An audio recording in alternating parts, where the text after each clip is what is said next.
Welcome to Coach's Corner, everybody. I'm your host, Coach Tripp, along with my buddy, Coach Mark Hobley. Peace. As we are here on this Thursday night, we might even do Saturday show. We got a special guest, Glover Jackson, on. That's right, national champion, junior college, Pensacola Junior College, it was called at the time. Now Pensacola State. Yeah. Glover, thanks for coming on, man. Yes, sir. Appreciate it. How y'all doing? Man, we're doing great. We're doing great. Here on Coach's Corner, we try to inspire and educate the mind to think, the heart to feel, the body to act. This is brought to you by Hill Kelly Dodge. Glover, we got so many questions, but let's start at the beginning. I guess you were born in Chicago, but you moved to Vicksburg, Mississippi. Talk about your mom and dad and your siblings. Well, I'm the youngest of seven. My mom raised me. My father passed away when I was 3, so I really didn't get a chance to know him as well. But my mom did a great job of raising all of us in Chicago. It was pretty rough from the south side of Chicago. Pretty rough growing up, but we made it out. She took me and my brother, that's a year older than me, back to Mississippi, where she's from, in Vicksburg. And then I started high school there. I went there from my freshman to my senior year of high school. Then I graduated and came to Pensacola Junior College. Wow, the youngest of 7. Yeah. Mm-hmm. And I'm the youngest. Hey, I'm here to talk. I'm the youngest of 4 boys. And I have a theory, because I've interviewed hundreds and hundreds of athletes on the show over the years. And I have a theory that the youngest brother always seems to be the best athlete, maybe the toughest kid. Yeah, I'll agree. You had all the hand-me-downs, all the food at the table. Oh yeah. I don't miss those days. My gosh. So you go to Warren Central High School. Talk about your teammates in Warren Central and how you got to Pensacola State College from Vicksburg, Mississippi. Okay, well, I can start at the beginning. I really didn't play basketball growing up. I grew like probably 6 inches in 2 years. I tore my Achilles tendon before I went to freshman year in high school. Tore that, and I went into high school on crutches. Never played basketball before, but once I got out the cast and everything, I was probably like I'm the same height I am now in 10th grade. So a coach walked up to me and asked me to come play for the team, and I said I really don't know how to play because I didn't play in Chicago. So he kind of taught me everything. His name was Coach Boone. He actually coached at Clinton High School in Mississippi. He brought me on and showed me the right path, and he told me one thing: I could teach you talent, but I can't teach you heart. He said I already had the heart, so I had I have a 46-inch vertical leap after the cast. Never played basketball before, and I used to jump and hit my head on the rim, and didn't know what I was doing. How tall are you? I'm 6'9". Yeah, 6'9". Holy cow! Yeah, Is it true? And then it's true. Is it true that you would throw the ball off the back of the wall, through the goal, grab it, and slam? Did you do that? Oh yeah. I definitely did that. We're talking with Glover Jackson, Pensacola State national champion in 1992. He went to LSU, played 3 years for the LSU Tigers. He went to Europe and played in Canada. He played international basketball and visited 18 countries. And then Glover got on the Harlem Globetrotters, and we're going to talk all about that, Glover, because that's Hobbs and I like favorite, and I'm sure it is for like millions of other kids. Yeah. So let's take it chronologically, man. You go to Pensacola State College, and talk about your teammates like Chris Davis and Paul Linney and Jamal Johnson, Kevin Reed. Talk about your coach Bob Marlin and how you got to Pensacola State. Okay, we do that. First and foremost, Kevin Reed, the point guard, me and him went to high school together at Warren Central. Right. And I was not going to go to college without him, and we decided we were gonna go as a pair. So we went to Pensacola Junior College. We actually went to a couple of visits to different junior colleges, but we decided on going to Pensacola. He was a great point guard. He was a star before I got there in One Central, and then I kind of came in, and the light kind of shined on me as well. Um, he was a great friend of mine, one of my best friends in high school. Paul Lenny, it's funny. I was with him last night. We were just hanging out, eating some, we eating some chicken sandwiches. Tell Paul I Yeah, said hello. Paul's a I good sure guy. will. I sure He will. looks like he ate Paul O'Lenny though, but he's a winner. Yeah, yeah. He sure do. But he's still a great person. Funny thing, Kevin, Chris Davis came from Oak Hill Academy, and that was my sophomore year. He walked in that gym, man, and he just had his socks all the way up to his knees. I'm like, what kind of cat? This guy's like, you can't be serious. When he got out there on that court, that man was a beast. He was a monster, young monster. And it took people like myself and Jamal. See, Jamal, he wanted to come to college, but he didn't want to be a center. So that's why they picked me up to go play center for the team, because Jamal didn't really want to play center. He wanted to play forward, which was a great thing. And imagine you have me, Jamal Johnson, Chris Davis. We're jumping out the gym. I'm talking like practice was just like Lover Jackson. Holy cow. Man, what was that season? What was 93 like? Because you guys, I mean, you'd score 30, Lenny would be the leading scorer, Chris would be the another game. So you guys rolled and then had to make a big shot in the state title game before you even got to that, right? Oh yeah, because we couldn't beat Chipola. Somehow they had that number. We only lost like 4 games. I think 3 was with Chipola and 1 was against Fort Walton or something like that. Couldn't get past them, but somehow we got to state. Someone else beat them, so they took them out the way, and then we went straight to the championship. It's just the last second. We had to set up a out of bounds play, and we all stood as close as we could to each other, almost grabbed each other's jerseys so no one can fit in between us. So the referee said, "No, you can't do that." But then when we hit the ball, the whistle went off. We split, and somehow Chris Davis caught it in the corner, short corner outside the paint, and made that shot. Man, that gym went ballistic. I was so excited. I wasn't out there at the time. I was in foul trouble a little bit at the time, but it's okay. I knew what I had to do. I had a role to play. My role was to play to be the person that's doing block shots, rebound, score, and control the crowd. I control the crowd. I'm telling you, I had crowds shut up, and I just go like this, and the whole crowd just stop. Because if not, I'm gonna dunk the basketball. It was Coach Hamilton. I talked to Coach Hamilton. He said he gave you a couple things of advice. One to be at least on defense in the paint that really helped. And number 2, he got you back. He got you to come back to campus one time. Something happened. Talk about Coach Hamilton. Coach Hamilton is a great inspiration in my life, man. At one time, my freshman year, I kind of felt that I wasn't going to be playing as much as I thought I would the next year because of all the talent that we were recruiting. And I was going to leave and go to another college, but Coach Hamilton set me down and talked to me and said, listen, we're going to need you here. We're your family. Anything you go through, we're here for you. And that's what he did. They actually made me feel like I was at home and made me just decide to say, hey, I'm going to stay. And it was one of the greatest things I felt like I did. Was the right thing to do. Was just stay. Oh, and then it paid off. Shout out to Coach Hamilton, the Flowers. That's right. I had a similar experience like that at PJC, but Coach Bowles was the one that taught me. You know Chip Bowles, right?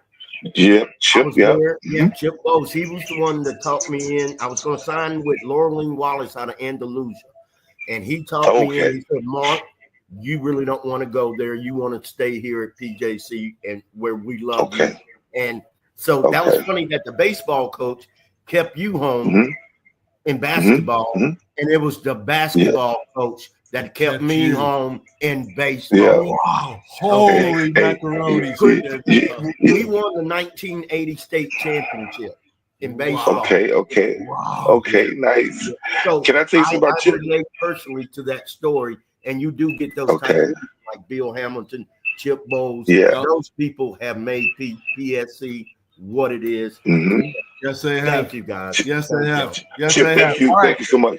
Can I say something about Chip? Yeah, absolutely. Chip, I came back to Pensacola, and I sat down and talked to him at McDonald's. That's where he wanted to be. So he said at McDonald's, he talked to me. He was really trying to get me to go back to school to further my education. I have a degree already, but he sent me a list of names of different places that think that probably would need me. So I went to AMI Kids on Corey Station in Pensacola, and actually I still work there today. I work there today because of Chip Bowles. He got me the job that I work with now. I work with kids. Thank you, Chipper. Thank you, Chipper. Yeah. And I'll say thank you to Chip. I used to work at the boys' base. I Okay, personally so worked there. Yes, I okay. worked there. Yes. So yes, thank you for going to speak to those guys. We had Sylvester Croom come.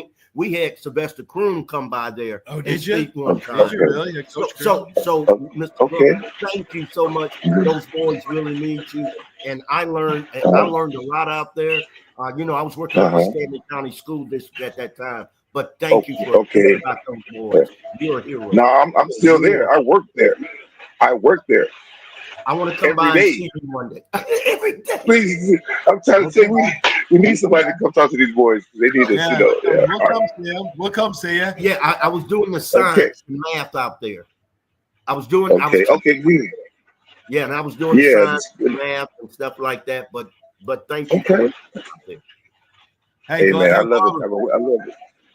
Hey, Glover, how did you choose LSU, and who was your coach? Talk about your teammates and your coaches at your years at LSU.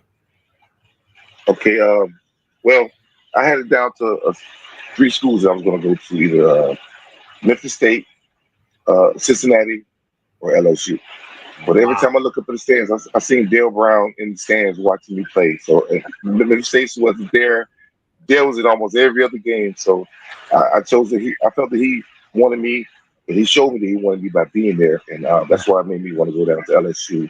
I had a great team. A lot of the teams played with the Shaq. A lot of teammates I had played with Shaq, like Clarence Caesar. He played with Shaq. Jamie Brandon. He's from Chicago. He brought me in and showed me the ropes. Ronnie Henderson from Gulfport, Mississippi, went to Murrah High School. He was just a freshman then when I was a junior. And it's just, we had so much talent. It was amazing. But the pressure I had was that I wore the same number Shaq. Same position. And you know how critical it could be with people who judge you on, oh, he can't fit Shaq's shoes. So it was kind of difficult, you know, trying to fill those shoes. Yeah. But yeah, it was a great experience. We actually won to the SEC championship. Talk about Dale Brown. Because somebody told me a story about you. You're playing in some turn. I don't know. It was the NCAA tournament, and he went out and I don't know. Went out motorcycle riding or something. But talk about Coach Dale Brown. How intense he was. He was amazing. He would sell ice to Eskimo. I'm telling you, he's the best motivational speaker I've ever had as a coach in my life. He'll tell me that he can put a knife to his head and push it so strongly he'll snap the blade. You know, he had us so hyped up. He had us so hyped up to just get up there and go out there and play. I'm telling you, he was an amazing guy. He felt like a father figure to all of us. You know, he brought us in and treated us like family, and that's one thing I really do appreciate and still do love about Dale Brown. He's trying to get me to go back to school, finish my bachelor's degree. You know, so right now I have an associate's in early childhood education, and he wants me to go back. Oh, does he? He wants me to go back. Yeah, so he wants me to go back. You still talk to him once in a while? Yeah, every year, definitely we talk every year for sure. Wow. Yeah, definitely. Wow, great. I love him. So you get out of LSU, you graduate, you don't go to the NBA, you don't get drafted, you go and play everywhere. I mean, 18 countries, Canada. You played in Canada and spent a lot of time in Canada. I played in Toronto. 20 years. Yeah, I played in Toronto for a couple of years. How long were you in Canada? 20 years I was in Canada. I just got back like 5 years ago. Came straight from Canada to Pensacola. It was different because it was cold out there, boy. I tell you, at least 5 or 6 months of winter. I'm telling you, if I'm not over exaggerating, but at least 5 minimum of winter in Canada. Yeah, it was a beautiful place, clean place. People were wonderful, respectful. It's just, it was too cold. Got too cold for me, man. Yeah, As I got too older. cold.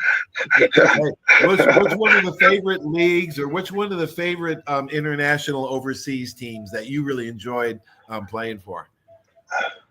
It's a few of them out there. Believe it or not, I played in Syria before the war and after the war.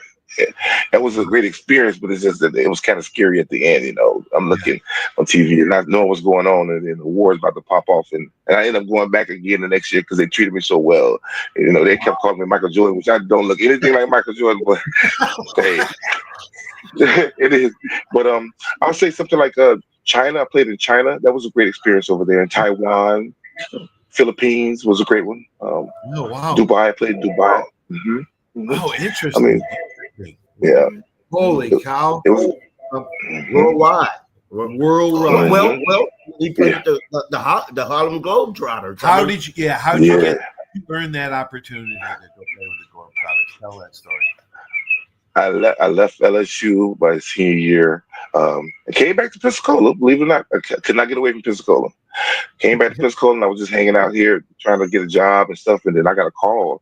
Um, from one of the guys on the team. They called their phone at the dorms over there at PJC. They said, "Man, they want you. They want to talk to you." So they flew me out to LA to try out, and I made it. Probably like 2 weeks later, I was on the road going to Columbia. It was my first place I went to was Columbia with them, and Oh my and gosh! that was it. I laughed so much. The coach, his name's no, he was a coach. He was a player. Sweet Lou Dunbar said, "You should have bought a ticket, man." I'm like, "Yeah, I should have, because this is funny to me." Yeah. I feel like taking my uniform off, just going in the stands and wearing regular clothes. It was so funny. Well, I Yeah, mean, your life changed like that. You're all of a sudden the Harlem yeah. Globetrotter traveling the globe, actually globe-trotting across the world. Hmm. Talk about Yeah.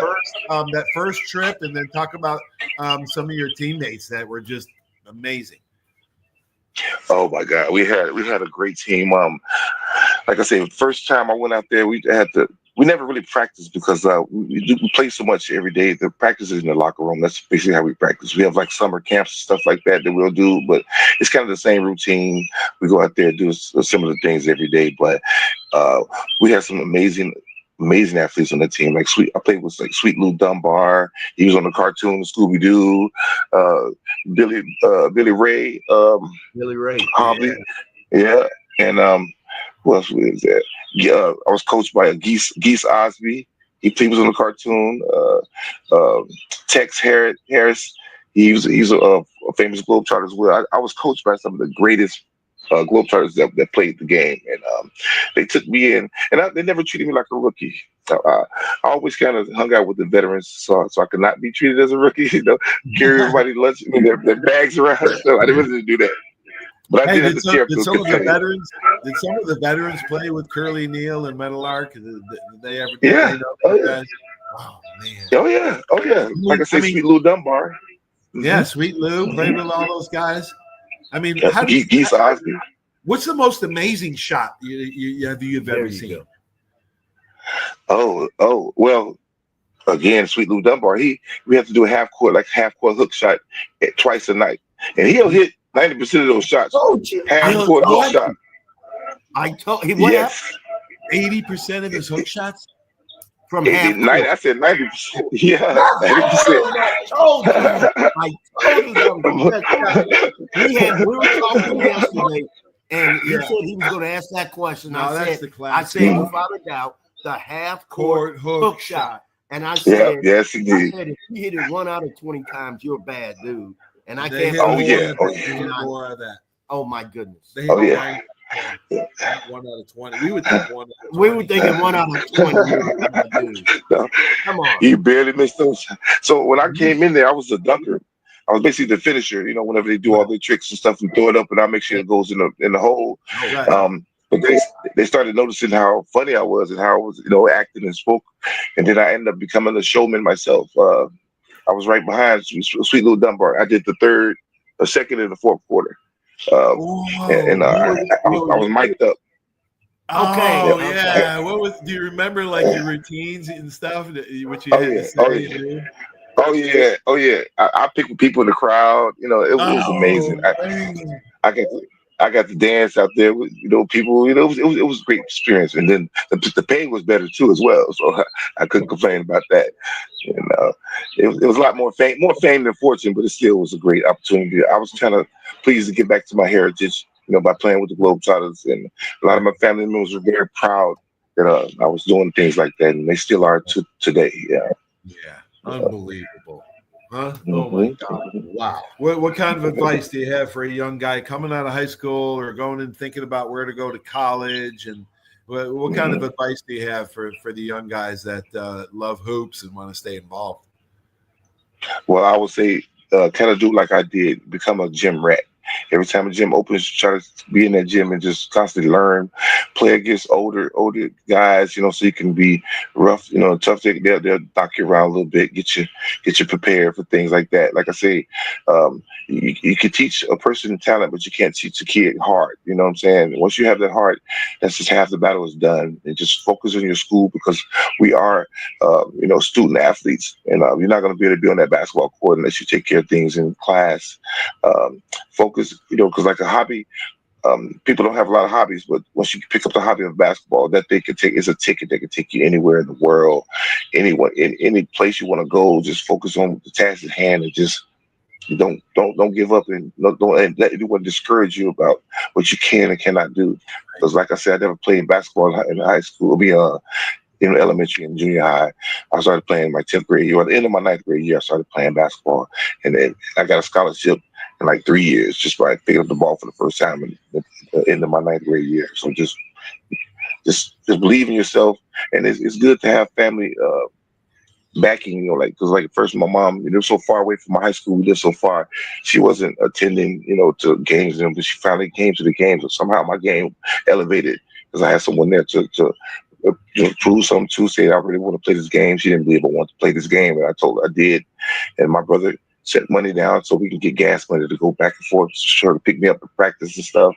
I actually went to summer school, so I didn't need to go to summer school, but I went there so I can have practice later on that night. So I used to sleep in baseball dugouts in the hot Mississippi summers just to wake up and go to practice at 6 o'clock that night. And I suffered.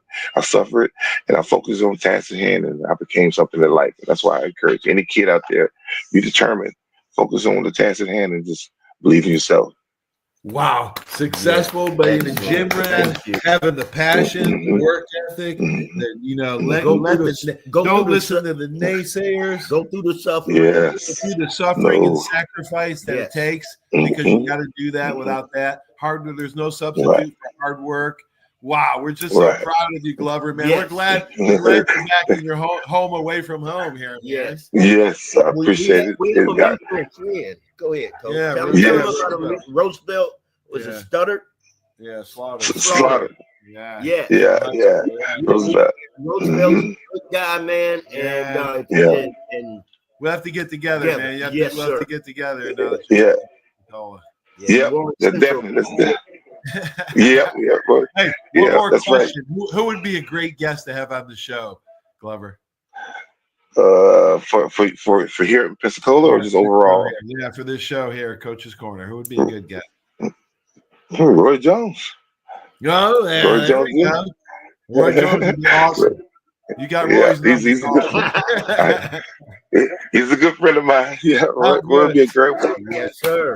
Thanks, Glover, man. Hopefully we'll get together soon. We're proud of you. We're glad you're back home. Coach, thanks for the flowers, Coach Hamilton and Chip Bowes. They watch the show.